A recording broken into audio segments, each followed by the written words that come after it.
પપ્પા એમના વિશે તો કદાચ આખું જીવન જતું રહે ને તોય કહી ના શકીએ. મારા પપ્પા એ વ્યક્તિ હતા ને, આમ તો દુનિયાના દરેક પપ્પા પોતાના બાળકો માટે હીરો હોય છે, ભગવાન હોય છે, ભગવાનથી કદાચ વિશેષ સ્થાનવાળા હોય છે. મારા પપ્પા એ સમયમાં એસએસસીમાં ફર્સ્ટ નંબર આવેલા અને લગભગ ઇંગ્લિશ મીડિયમ જેવું ભણેલા એમ કહીએ ને તોય ચાલે. અને એ સમયમાં કસ્ટમ ઓફિસર, શનિ રવિમાં ગમે તેવું અગત્યનું કામ હોય તો એ મારા પપ્પા 1 રૂપિયાની લાલચ રાખ્યા વગર કહી દેતા ચોખ્ખું ઘરે આવતો હોય કે શનિ રવિ મારા બાળકો માટે. અને અમે સોમથી શુક્ર પપ્પાને જોતા જ નહીં, કેમ કે ઉઠીએ ત્યારે પપ્પા હોય નહીં, સાંજે અમે પપ્પા આવે પહેલાં તો ઊંઘી જતા. પણ શનિ રવિ ક્ષણે ક્ષણ પપ્પા સાથે. પપ્પા બગીચામાં લઈ જાય, પપ્પા બેંકે લઈ જાય, પપ્પા દુકાને લઈ જાય, પપ્પા રેલવે સ્ટેશને લઈ જાય, પપ્પા પિક્ચર જોવા લઈ જાય.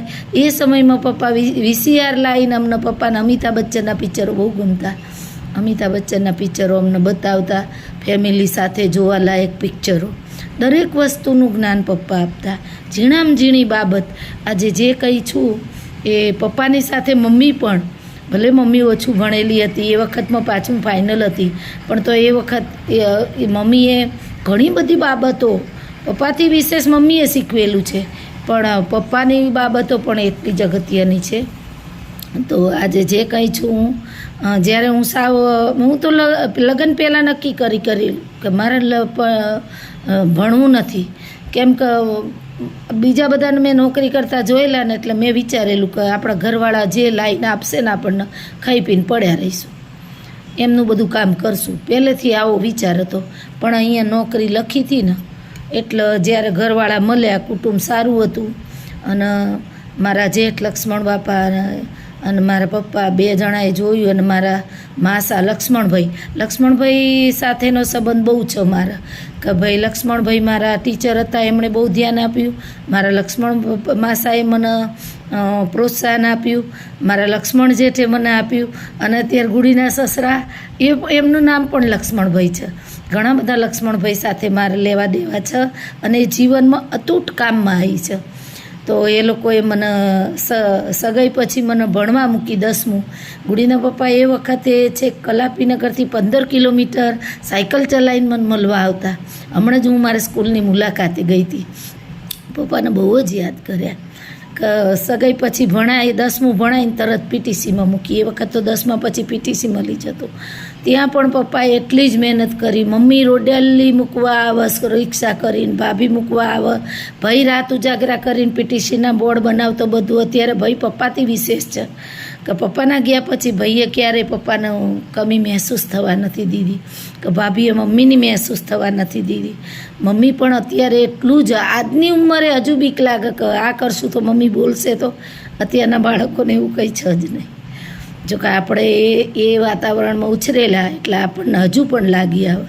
તો આજે ફાધર્સ ડે છે. મારા પપ્પાના વાલા 2-3 ભજનો છે, બબેલીટી હું ગાઈશ.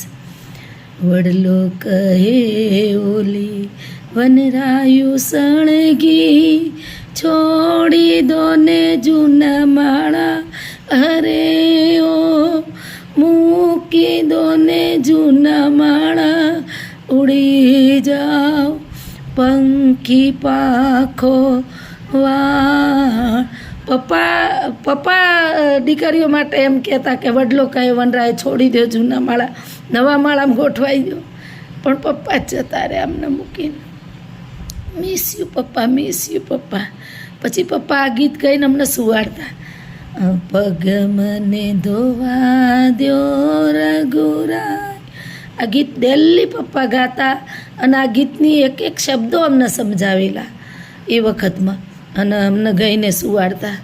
પપ્પા તમે જ્યાં છો ત્યાં સ્વર્ગમાં રહ્યો, અને અમે તમને ગૌરવ થાય એવું જીવન જીવ્યા છીએ અને હજુય જીવીશું.